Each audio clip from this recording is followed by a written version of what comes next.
Mencuat isu yang menyebutkan bahwa Kapolresta Manado Kombes Pol Julianto Sirait dan Kasat Lantas Kompol Yulfa Irawati menerima setoran sebesar 10 juta rupiah dari bos Brigadir Radal Ali Tommy atau RAT yang merupakan pengusaha. Isu ini menyebar lewat unggahan di media sosial. Merespons isu tersebut, Polda Sulawesi Utara pun memberikan bantahan. Kabid Humas Polda Sulut Kombes Pol Michael Irwan Tamsil dalam keterangan pada Senin 29 April mengatakan bahwa isu ini tidak benar. Bantahan juga disampaikan langsung oleh Kapolresta Manado, Kombes Pol Julianto Sirait, dan Kasat Lantas Kompol Yulfa Irawati saat dikonfirmasi.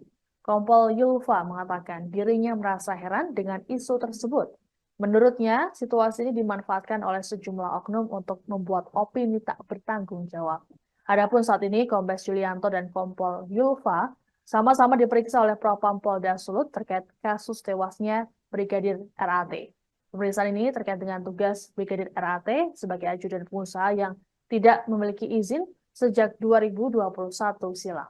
Pak, beredar di media sosial bahwa oknum Kapolres, ya sebut saja Kapolresta Manado ini menerima uang setoran dari pengusaha tersebut. Bagaimana Polda Sulawesi Utara menanggapi hal ini, Pak? Sudah dilakukan pemeriksaan oleh Propam bahwa hal tersebut tidak benar, dan sampai saat ini Kapolresta Manado masih dilakukan pemeriksaan oleh Propam, dan kami membantah hal tersebut bahwa itu tidak benar. Seperti yang kami sampaikan tadi bahwa yang bersangkutan berada di Jakarta tanpa sepengetahuan pimpinan atau tanpa izin dari Kasatkernya. Oke, Pak, beredar. Download Tribun X sekarang, menghadirkan lokal menjadi Indonesia.